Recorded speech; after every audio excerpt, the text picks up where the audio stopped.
दोस्तों, दो छोटी छोटी सी कहानियां सुनाऊंगा और इन दोनों कहानियों से आपको समझ में आ जाना चाहिए कि आपके दिमाग में जो होता है वही आपकी जिंदगी बनाता है। जी हाँ, जो भी आपके दिमाग में होता है, जो भी बात आप अपने दिमाग में सेट कर लेते हो, वही आपका जिंदगी बनाता है। सो अगर आप अपनी जिंदगी बनाना चाहते हो और अभी आपकी जिंदगी ऐसा लगता है आपको कि बनी हुई नहीं है, डिस्टर्ब है, पता नहीं क्या होगा, बट बनाना चाहते हो, आपके अंदर वो फायर है कि आपको अपनी जिंदगी बनानी है, तो ये दोनों कहानी छोटी छोटी सी सुन लो। राइट? क्या पता जिंदगी बन जाए। राइट? पहली कहानी उस आलसी बच्चे की है, उस आलसी बच्चे की जो बहुत आलसी है, जो ज्यादातर सोता रहता है, आलस में रहता है। तो क्या हुआ, एक दिन क्लास में टीचर ने जो है होमवर्क दिया और टीचर ने होमवर्क देते टाइम बोर्ड पर जो क्वेश्चन लिखा और बोला कि दोस्तों, डियर स्टूडेंट्स, ये क्वेश्चन मुझसे भी सॉल्व नहीं हुआ है, देखता हूं तुम में से कौन करके लाता है, ये आज का होमवर्क है। अब वो आलसी बच्चा क्लास में सो रहा था, उसने ये सुना ही नहीं। उसकी जब आंख खुली, उसने होमवर्क बोर्ड पर लिखा हुआ देखा, तो जैसे डेली देखता था वैसे ही देखा कि ये आज का होमवर्क है और ये करके लाना है। बाकी सब बच्चों ने कहानी सुनी थी कि टीचर से हुआ नहीं है, तो वो इस तरीके से, तो बच्चा घर पर गया, उसने वो क्वेश्चन सॉल्व कर लिया और दूसरे दिन आके टीचर को दे दिया। बाकी सब बच्चों ने सॉल्व नहीं किया था क्योंकि उनको तो पता था टीचर से भी सॉल्व नहीं हुआ। दूसरे दिन टीचर को बड़ा अचंभा हुआ कि इस बच्चे ने क्वेश्चन कैसे सॉल्व किया।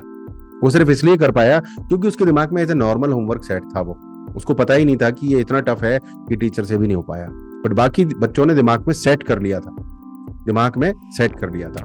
तो आपको अपने दिमाग को बचा के रखना है कि उसमें क्या सेट करना है। दूसरी कहानी उस मेंढक की है। बहुत सारे मेंढक थे और एक चिकनी दीवार थी, एक चिकनी दीवार थी और कंपटीशन होता है कि कौन मेंढक इस चिकनी दीवार को जो है चढ़कर पार कर सकते हैं। राइट? तो कंपटीशन हुआ, उसमें बहुत सारे मेंढकों ने पार्टिसिपेट किया, बट एक मेंढक ऐसा भी था जिसे बता दिया गया था कि कंपटीशन है, दीवार पार करनी है और इनाम मिलेगा बड़ा। तो वो मेंढक कैसा था, वो बहरा था, बाकी मेंढकों के कान थे। तो जब कंपटीशन शुरू हुआ, दीवार बहुत चिकनी थी, बहुत चिकनी थी और ऊंची भी थी। तो सभी लोग, सारे मेंढकों ने तैयारी करी, शुरू दीवार पे चढ़ना शुरू किया, पर बाकी लोग सब चिल्ला रहे थे, ए पागल हो गए, ये कौन सा कंपटीशन है, दीवार चिकनी है, कोई नहीं चढ़ पाएगा, पागल हो, टाइम वेस्ट हो रहा है, इस दीवार पे कोई चढ़ नहीं सकता, ये चिकनी दीवार है। तो जो मेंढक चढ़ने की कोशिश कर रहे थे वो सुन रहे थे क्योंकि भगवान ने उनको कान दिए थे, और जब वो सुन रहे थे कि इस दीवार पे चढ़ना मुश्किल है, ये दीवार चिकनी है, तो वो उनके जो प्रयास थे ना, वो कुछ इसी तरीके के हो रहे थे, इस दीवार पे चढ़ना मुश्किल है, तो बस वो ट्राई सी ही कर रहे थे।